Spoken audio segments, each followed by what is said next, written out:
welcome to Sweet Art Make, Bake and Decorate series of tutorials.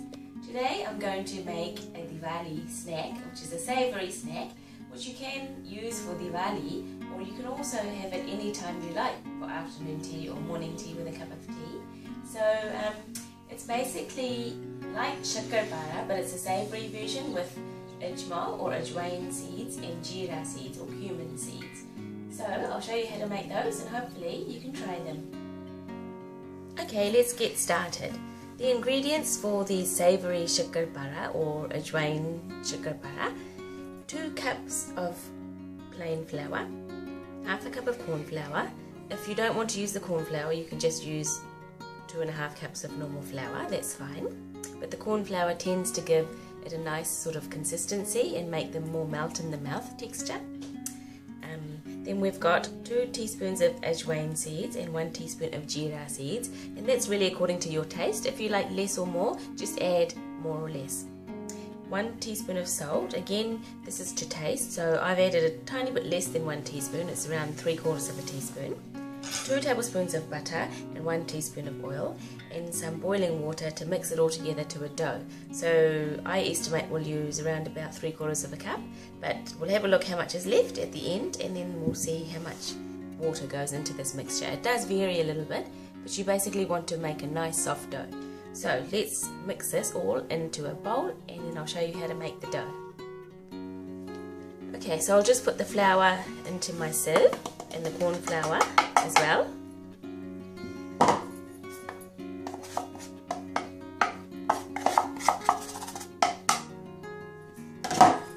And the salt. Now some people also like to add a little pinch of baking powder, so you can do that if you want. We'll put in the jeera and ajwain seeds, and then we'll put in the butter and the oil. Just cut the butter into the mixture a little bit. It will all mix fine when you add the water. So then we slowly want to add in the water and mix it into a dough. So just get in there and knead it, and you should be able to get a nice soft dough. It's good to keep it a little bit like semi-soft, not really soft like roti dough, but a little bit sort of a bit stiff. So you can see the sort of consistency, it's come together and it's quite, it's soft but not really soft, it's quite stiff. Apparently if the dough is a little bit stiff, it means that when you fry these little shakarpara, they won't hold that much oil, so they'll be nice and dry. So we'll break this into about 4 or 5 pieces and we're going to roll this dough out and then we're going to cut them into little diamond shapes. If you think it's going to stick a little bit, you can just get a little bit of butter and put it on your thali like this, and that will stop it sticking.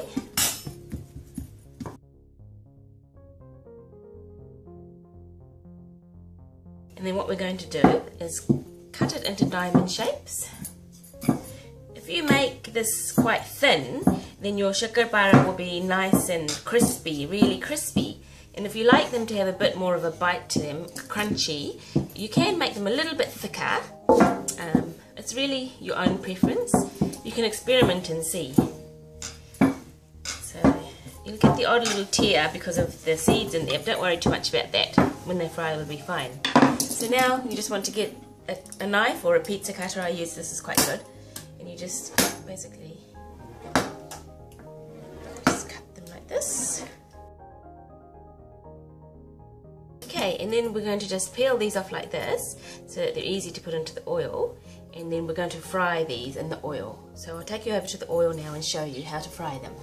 Okay, so we want the oil heated to a nice high temperature, so when we put these in they should cook fairly quickly. So just carefully drop them in one at a time. You can put a few in at a time actually. And just gently just move them around so they cook evenly. So you can see how easy this is rather than rolling individual little puri. Some people like to make little puri, but this is a lot quicker if you're in a hurry. You can basically make the dough and have your first batch fried within 10 minutes. These will fry for about 5 to 10 minutes to a nice golden brown colour you want. the more brown they are, the more crispy they will be. But you don't want them too brown, because otherwise they will start tasting a bit burnt.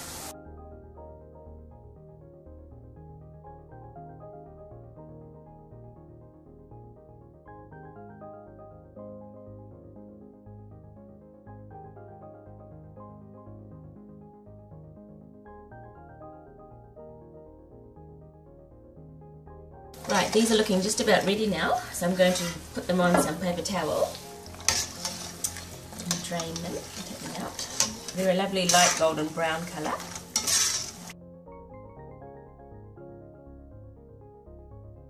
Okay, here are the finished savoury shakarpara with the ajwain seeds and the jeera seeds, and you can see how lovely and golden they are, and they're really, really light and crisp.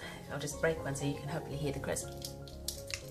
So you can see they're really, really nice and crispy, and they don't hold a lot of oil. They're nice and dry as well, which is also very nice because you don't want them to be very oily. So I hope you will try them. They're very simple and very tasty, and you can tailor it to your own tastes. If you don't like the jeera seeds, you don't have to put them in. You can just use ajwain seeds. So yeah, have a little play around and see how you go, but I'm sure you'll love these. Thank you for watching. Okay, so here are our finished shakarpara, and they're actually just really nice and hot and crispy and light. I just have to try one and let you know what they're like. I'm not sure if you can hear that crunch, but they're really, really yummy. Yeah, do have a go, because they're really, really easy to make, and they're much nicer than the ones that you buy in the shops because you make them yourself. So please do join me for future tutorials.